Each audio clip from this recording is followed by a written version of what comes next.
अजीम भट्ट से ही मैं सवाल ले रहा हूं। अजीम भट्ट साहब, ये तो दुनिया ने देखा ना कि अमेरिका के सामने गिड़गिड़ाने चला गया पाकिस्तान, और ये गिड़गिड़ाने में बड़े उस्ताद हैं आपके फील्ड मार्शल।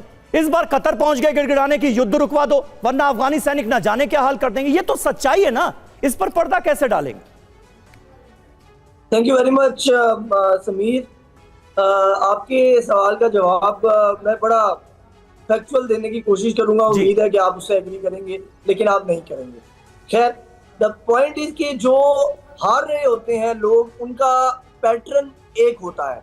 अगर आप अपने वाली जंग जो भारत और पाकिस्तान के दरमियान हुई, और अब जो काबुल अफगानिस्तान और पाकिस्तान के दरमियान हुई, वहां पर इसकी जंग बंदी का जो पैटर्न है, अगर आप उसको फॉलो करें, आप तो एक जबरदस्त जर्नलिस्ट हैं, आपको तो पता ही होगा कि पैटर्न ये होता है कि जब अपर हैंड में कोई हो तो सीज फायर की दरखास्त वो नहीं करता है। मिसाल मैं आपको दे देता हूं आपके पैनलिस्ट और आपके नाज़रीन के लिए कि अभी काबुल और कंधार के ऊपर जब पाकिस्तान ने एयर स्ट्राइक्स की, और उस एयर स्ट्राइक्स के बाद अफगानिस्तान समेत दुनिया ने ये कहा कि वहां पर बहुत ज्यादा नुकसान हुआ है। वो एक डिबेटेबल पॉइंट है कि वो एक आम सिविलियंस का इलाका था या दूसरा था, वो एक डिबेटेबल पॉइंट है। बट द पॉइंट इज कि दुनिया ने ये माना कि वहां नुकसान हुआ और हमने एयर स्ट्राइक्स कर दी वहां पे काबुल और कंधार में। अब जब हम अपर हैंड पे है तो उस अपर हैंड में हम सीज फायर की दरखास्त क्यों करेंगे? पहला पॉइंट यही पॉइंट हम उस वक्त कहते थे सिंदूर की दफा कि यार हमने जब 9 और 10 मई के सुबह जाकर अटैक किया तो सीज फायर की दरखास्त हम क्यों करेंगे?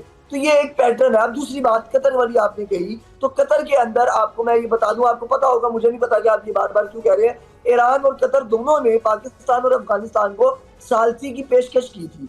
तो कतर की जानिब से ये कहा गया कि आप आए, और मिसाल देता हूँ मैं आपको एक और, कि अभी सुबह जो बलोचिस्तान इसका अफगानिस्तान का है पख्तिका, वहां पर पाकिस्तान ने अटैक किया। फिर डिबेटेबल पॉइंट है कि वहां क्रिकेटर्स मरे हैं या गुलबार साहब, आप एक बात बताइए, आप जो ये फैक्ट्स रख रहे हैं इसके सबूत आप लोग क्यों नहीं रख पाते हैं? आप बातें तो कई करते हैं लेकिन ना ही तस्वीरें होती हैं ना सबूत होती है। आप ऑपरेशन सिंदूर की बात कर रहे हैं, ऑपरेशन सिंदूर के दरमियान भारत की तरफ से तमाम सबूत रखे गए, पूरी दुनिया ने देखा किस तरीके से जैशे मोहम्मद के अड्डों को तबाह किया गया, उसके बाद की तस्वीरें भी सामने आई, इस पर क्या कहेंगे?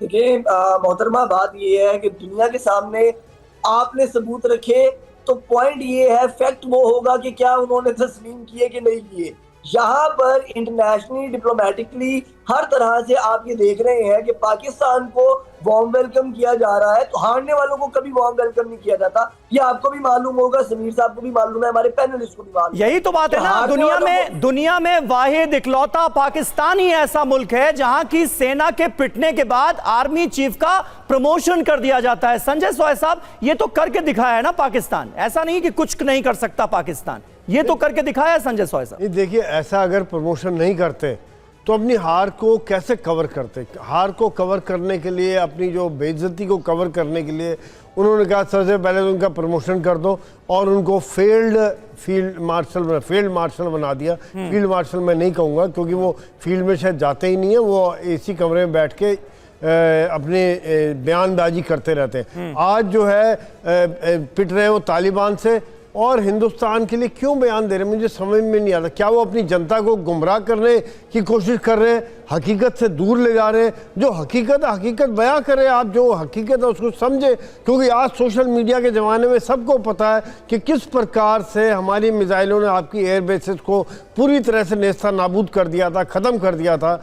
और अगली बात यह कि मैं कई बार ये भी सोचता हूँ कि पाकिस्तान के जवान, मैं कई बार मिला हूँ सीमा पर उनसे, बड़े अच्छे बंदे हैं, बड़े बिल्कुल गाँव से हैं, सिंपल लोग हैं, वो भी परेशान है कि आज इनकी पॉलिसीज़ की वजह से, इनकी नेताओं की और इन अफसरों की पॉलिसी की वजह से आज उनकी जो हालत है, हर जगह पे उनको लड़ाइयाँ हो रही हैं, हर जगह पे वो पिट रहे हैं, देश की जनता से पिट रहे हैं, मार खा रहे हैं, कैजुअलिटीज़ हो रही है, मारे जा रहे हैं। ये बात भी सवाल उठता है। और अगली बात सवेरे में एक चीज़ इरशाद जी से पूछना चाहूँगा कि क्या आज भी आप अपनी मिसाइलों का नाम गजनी और अब्दाली रखेंगे? क्योंकि अफगानिस्तान के साथ जैसे संबंध हैं और ये अफगान लोगों के नाम पे आपने ये मिसाइलों के नाम रखे हुए हैं, तो क्या वो नाम आज भी रखना चाहेंगे?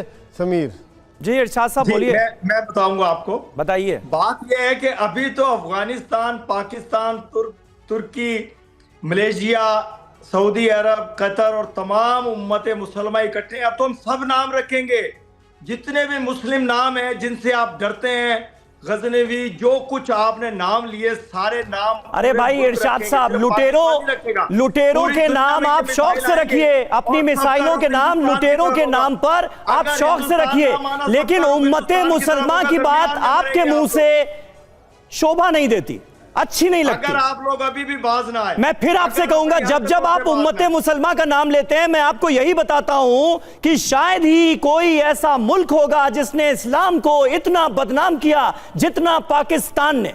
तो उम्मते मुसलमान का नाम जैशे मोहम्मद और लश्कर को अपने यहां पनाह देने वाले नहीं ले सकते। समीर, मुझे सिर्फ इतना मैं डर्टी जॉब जो लोग करते हैं अमेरिका के लिए, वो लोग नहीं ले सकते। इस बात से तो इत्तेफाक रखेंगे। बात कर ली मैंने आपसे, बात कर ली ना, बात कर ली, फिर आप उम्मते मुसलमान पर आ जाते हैं। बात करने दे। मैं ये कह रहा हूं कि जितना अलम बुलंद किया उम्मते मुसलमान का पाकिस्तान ने, जितना अलम बुलंद किया मेरे फील्ड मार्शल हाफिज आसिम मुनीर साहब ने और मियां मोहम्मद शहबाज शरीफ साहब ने, ये हो नहीं सका कभी पहले जिंदगी में, दुनिया में। आज जो मुसलमानों की इरशाद साहब, लेकिन आपके यहाँ के मंत्री इस बात को मानते नहीं है। पाकिस्तान के मंत्री का खुद बयान सामने आया है, सुनिए। पहले तो दुनिया कह रही थी, अफगानिस्तान की तरफ से चेतावनी दी गई थी कि आप जान लीजिए अफगानिस्तान है क्या, ब्रिटेन से जान लीजिए, ब्रिटेन से जान लीजिए, अमेरिका से जान लीजिए। अब पाकिस्तान के मंत्री ने कहा है कब्र खोदने के काम किए जा रहे हैं, आज हमने कब्र खोदने के काम किए जा रहे हैं, ये पाकिस्तान के मंत्री ने खुद कहा है। इस पर क्या कहेंगे आप? और हिंदुस्तान को दिखाएंगे अफगानी डिशें और पाकिस्तानी डिशें कैसे बनती हैं और कैसे खाते हैं। ठीक है, चलिए ब्रिगेडियर शरदेंदु आपका जवाब देंगे। एक मिनट इरशाद साहब, सुन ली आपकी बात, लेकिन आपने वही बातें रिपीट की, कोई नई बात नहीं जोड़ी, कोई नई बात जोड़ी। और ये उम्मते मुसलमान का खलीफा बनने का सपना तो आप छोड़ दीजिए, कुछ नहीं होने वाला है, कुछ नहीं होने वाला। ब्रिगेडियर शरदेंदु जी, देखिए मेरा मानना है कि हम तो एक्शन करते हैं, हमने एक्शन करके पूरे विश्व को दिखा दिया, और पाकिस्तान के जो 9 टेररिस्ट कैंप और 11 एयरबेस को हमने जो तबाह किया, इसका नमूना हमने आपको पेश भी किया। देखिए असीम मुनीर का जो बयान आता है, एक हल्का बयान है। एक जनरल जब बयान देता है और उसकी कैपेबिलिटी नहीं है उसको ग्राउंड पे प्रूव करने के लिए, उसको बैकअप करने के लिए आपकी कैपेबिलिटी नहीं है, आपकी कैपेसिटी नहीं है, तो आप अपने सिर्फ बयानों में रह जाते हैं। लिहाजा पाकिस्तान बयान देता है लेकिन ग्राउंड पे पिटता है। हम बयान देते हैं और उसको हम ग्राउंड पे इंप्लीमेंट करके आपको सबक सिखाते हैं।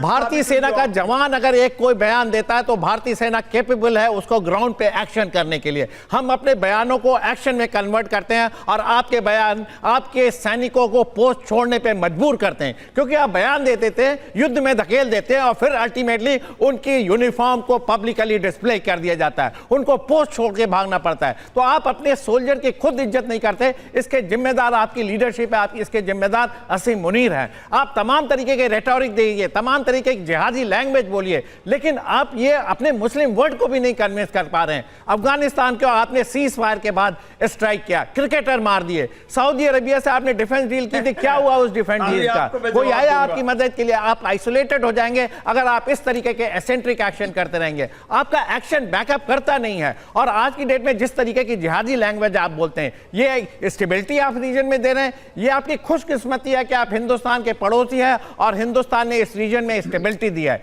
लेकिन अगर आप टेररिस्ट अटैक करेंगे तो आपको मुंह की खानी पड़ेगी। आप याद करिए, पहले सर्जिकल स्ट्राइक हुई, बालाकोट हुआ, ऑपरेशन सिंदूर हुआ। हर बार हिंदुस्तान आपको सबक सिखाने के लिए एक लैडर ऊपर चढ़ता चला जा रहा है। नेक्स्ट टाइम आपने ये हिमाकत की तो भूगोल बदल दिया जाएगा, जैसा कि हमारे चीफ ने किया।